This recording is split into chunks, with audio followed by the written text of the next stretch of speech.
Doctor scanning అనేది తీసి కడుపులో ఉన్న బేబీ గురించి అక్కడ ఉన్న లియోకనే చెప్తాడు. లియో ఏమో ఒక అబ్బాయి అనేవాడు ఎట్లా ప్రెగ్నెంట్ అవ్వగలని డాక్టర్ని అడిగితే నాకు మాత్రం ఏం తెలుసు, నువ్వు 2 months ప్రెగ్నెంట్వి అని లియోకి చెప్తాడు.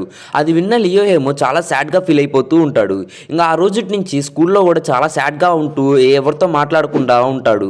అటు చూసిన వాళ్ళ ఫ్రెండ్ ఏమో ఒక రోజు తన దగ్గరికి వచ్చేసి నీకు అసలు ఏమైంది అని అడుగుతాడు. కోపం వచ్చిన లియో ఏమో తన స్వెటర్ జిప్ అనేది ఓపెన్ చేసి వెంటనే గట్టిగా అరుస్తూ నేను ప్రెగ్నెంట్ని అని గట్టిగా మాట్లాడుతూ ఉంటాడు. అలా గట్టిగా మాట్లాడేటప్పటికి అక్కడ ఉన్న వాళ్ళంతా అది చూసి షాక్ అయిపోతారు. ఒక అమ్మాయి ఏమో వీడియో కూడా తీస్తూ ఉంటుంది.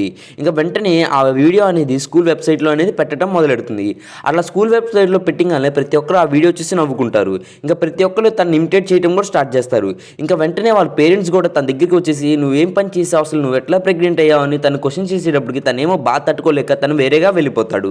అలా వెళ్ళిపోయి తను ఇంకా ప్రెగ్నెంట్ అనేది పెద్దగా అయిపోవడంతో తనేమో అబార్షన్ పిల్స్ అనేది తీసుకుందాం అనుకుంటాడు. ఈ వీడియో పార్ట్ 2 కావాలంటే కామెంట్ చేయండి.